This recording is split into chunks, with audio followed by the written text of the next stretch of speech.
मी प्रियांका केतन वाघ, मी माझं गाव रांजणी. माझे वडील मनोज शेठ शेळके यांच्याकडे लहानपणापासून अनेक मान्यवर मंडळी, ग्रामस्थ मंडळी खूप वेळा आमच्या घरी येत असायचे. खूप त्यांच्या फार माफक अपेक्षा असायच्या. कधी आदराने यायचे, कधी काही गोष्टी घेऊन यायचे. त्यांना सतत निस्वार्थी वृत्तीने माझे वडील त्यांना मदत करायचे आणि हे समाज कार्याचं बाळकडू मला लहानपणापासूनच त्यांच्याकडून मिळत आले. मी त्यांना पाहत आले, लोकांना पाहत आले, आपल्या ग्रामस्थांना पाहत आले की नक्की त्यांच्या काय अपेक्षा आहे.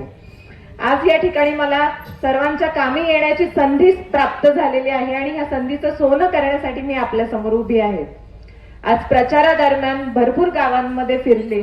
ही संधी मिळाली गावांमध्ये फिरण्याची, तेव्हा ग्रामस्थ आपले गावकरी खरंच खूप भोळे भाबडे.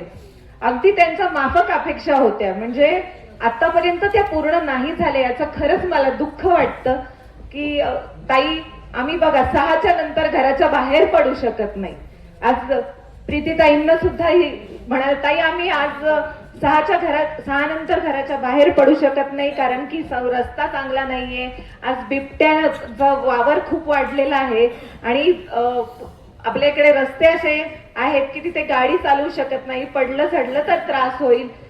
परत खांबळ्यांवर लाईटची व्यवस्था नाहीये. असे खूप छोटे छोटे प्रश्न आहेत आणि ते प्रश्न सोडवण्यासाठी उमेदवार म्हणून मी या ठिकाणी उभी आहे. मी पंचायत समितीची राष्ट्रवादी शरदचंद्र पवार गट पक्ष पंचायत समिती चांडोली बुद्रुक गणातून आज आपल्या समोर उमेदवार म्हणून उपस्थित आहे. आणखी एक गोष्ट प्रामुख्याने सांगावीशी वाटते आपल्या मतदारांना की पंचायत समिती म्हणजे ग्रामपंचायत आणि जिल्हा परिषद या दोघांमधील दुवा आहे. म्हणजे आज आपल्याकडे गावातील जी काही कामे आहे, आज जिल्हा परिषदेकडून निधी आणून त्या निधीचा योग्य प्रमाणात वापर करून जी विकासाची कामे आहेत त्यांच्यावर नियंत्रण ठेवून आपण या प्रदेशाचा विकास करू शकतो. अशा पद्धतीने ही यंत्रणेतील प्रत्येक विभागाने, प्रत्येक व्यक्तीने जर आपापलं काम हे कर्तबगारपणाने आणि हे काम आपलं आहे म्हणून आपण ते चोख केलं पाहिजे, या वृत्तीने जर ते काम केलं तर विकास हा निश्चित होतो. आणि स्त्री वर्गाला आणखी एक गोष्ट सांगू इच्छिते. भाऊंनी मगाशी म्हटलं की स्त्रीच्या आरोग्याचा प्रश्न सोडवा ताई तुम्ही. महत्वाचा म्हणजे खरंच आपल्या स्त्री हा आपल्यातील सर्वात महत्वाचा घटक आहे. स्त्रीने आपली ताकद ओळखावी. म्हणजे स्त्री एक छोटीशी ठिणगी नसून एक अंगार आहे, धगधगती तलवार आहे आणि त्या तलवारीने ओळखावर आपल्यातली ताकद. म्हणून स्त्री वर्गाचा खरंच आरोग्याचा प्रश्न असू दे, नाहीतर त्यांचे स्वावलंबी बनवण्याचे प्रश्न असू दे, त्यांना साक्षर बनवण्याचे प्रश्न असू दे, याच्याकडे आपण गांभीर्याने लक्ष दिलं पाहिजे. अंगणवाडी हा शिक्षणाचा मोठा पाया आहे, त्याच्याकडे आपण लक्ष दिलं पाहिजे. आणि स्त्री वर्गाला सांगू इच्छिते की आपण मजबूत झालात तर आपलं घर मजबूत होतं, घर मजबूत झालं तर गाव मजबूत होतं, गाव मजबूत झाला की तालुका, जिल्हा आणि ही विकासाची यंत्रणा सतत चालू असते. म्हणून या ठिकाणी प्रीतीताई आणि मी राजकारण म्हणून नाही तर समाजकारण म्हणून या क्षेत्रात पाऊल टाकत आहोत. तरी याच्यामध्ये आम्ही एक पाऊल उचलत आहोत तर आपणही आमच्याकडे एक पाऊल उचलावं अशी आमची अपेक्षा आहे. कारण आज कुठली ना कुठली गोष्ट तडीस न्यायची असेल तर त्या ठिकाणी एक यंत्रणा असते आणि त्या यंत्रणेत आपल्याला घुसावं लागतं. आणि हे यंत्रणेत घुसण्यासाठीच आम्ही या ठिकाणी 7 तारखेला ज्या निवडणुका आहेत त्या आपण लढवत आहोत. आता गावांमध्ये जाताना सगळ्यांनी खूप मोठ्या प्रमाणात पाठिंबा दिलाय की ताई आम्ही तुमच्या पाठीशी आहोत, 100% विजय आपलाच आहे. पण उमेदवारांकडे पाहूनही तर आपल्याला वाटलं पाहिजे ते की हा खरंच हा उमेदवार आपल्या कामीच पडणार आहे. की बऱ्याच लोकांनी सांगितलं ताई 5 वर्ष पुन्हा दिसणार नाही असं वागू नका. हे पद म्हणजे खूप मोठ्या अपेक्षांचं ओझं घेऊन येतं आणि आम्ही ह्या ठिकाणी खरंच मनापासून प्रयत्न करणार आहोत की तुमच्या अपेक्षांचं सोनं करण्याचं, तुमच्या प्रत्येक गोष्टीत सुखदुःखामध्ये सहभागी होण्याचा आम्ही ह्या ठिकाणी प्रयत्न करणार आहोत. आणि निकम साहेब, आम्ही भाग्यवान आहोत की निकम साहेबांसारखं मार्गदर्शन आम्हाला लाभलं. आज बिबट्यांच्या प्रश्नाच्या वेळी 21 तास आंदोलन करून त्या ठिकाणी वनमंत्र्यांना सुद्धा आपल्या ठिकाणी यावं लागलं. नेता हा असाच असावा, म्हणजे आपल्या पुढच्या पिढीला कुठलाही प्रकार असो त्या ठिकाणी मागे हटणे नाही.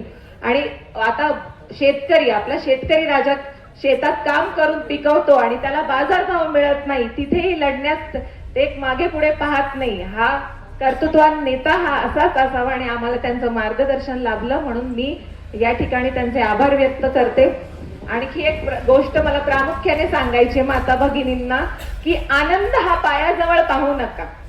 म्हणजे आज कोणी आपल्याला आमिष दाखवलं की तात्पुरतं, त्याच्याकडे आनंदाकडे पायापाशी पाहू नका. जो दीर्घकाळ टिकणारा आनंद खरा आनंद. आपल्या पायापाशी आनंद पाहिला की तो थोड्या वेळाने तो नाहीसा होतो. पुन्हा जैसे थे तैशी परिस्थिती राहते. म्हणून आनंद हा नेहमी दीर्घकाळ टिकणारा असावा आणि दीर्घकाळ टिकणारा आनंद तिथे सक्षम कार्यकर्ते आपल्या समोर असतील तरच तो निर्माण होऊ शकतो. म्हणून आम्ही तो एक महत्वाचा प्रश्न आहे की त्या तात्पुरत्या बदलाकडे, तात्पुरत्या आमिषाकडे पाहू नका.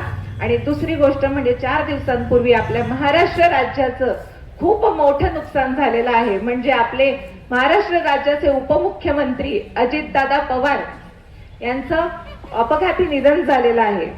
दादा म्हणजे कर्तृत्व, नेतृत्व म्हणजे त्यांची कर्तबगारी फार मोठी आहे. त्यांचं नाव घेणं सुद्धा आज तिथे मी स्वतःला लहान समजते, पण तरी सांगू इच्छिते की दादा अत्यंत वक्तशीर व्यक्तिमत्व होते आणि ते शेवटपर्यंत सांगून गेले की मी कामाचाच माणूस आहे आणि काम करतच गेलो. आणि दादांच्या जाण्याने मला एवढं सांगू इच्छिते की त्यांना भावपूर्ण श्रद्धांजली आपण सर्वांकडे व्हायची असेल तर दादा हे कामाचे माणूस होते आणि काम करण्यासाठी आपण इथे उपस्थित आहोत. दादा म्हणून गेले की काम करणंच योग्य आहे, म्हणून ते कामाचे होते आणि काम करण्यासाठी आपण इथे आहोत. ही सर्वात मोठी भावपूर्ण श्रद्धांजली राहील दादांना की योग्य काम करणे, कर्तबगारपणा दाखवणे आणि कामाने, ना की म्हणजे कुठल्याही आपण रडून किंवा अगदी कुठली शोकसभा व्यक्त करून नाही तर काम करून दाखवून आपण दादांना भावपूर्ण श्रद्धांजली वाहू शकतो. आणि आणखी एक गोष्ट मला प्रामुख्याने जाणवली की मनसुक्त तुझं गोष्ट आहे पृथ्वी मोलाची, तू चाल पुढं तुला रगड्या भीती कशाची, परवा बी कुणाची. जर तुमचं मन शुद्ध आहे तर तुमची लाख मोलाची गोष्ट घेऊन तुम्ही पुढे चाललात तर आपल्याला कुठल्याही प्रकारची भीती नाही. आज अख्खा जनसमुदाय आपल्या पाठीशी असतो. याच ठिकाणची भावना मला या ठिकाणी आता जाणवत आहे.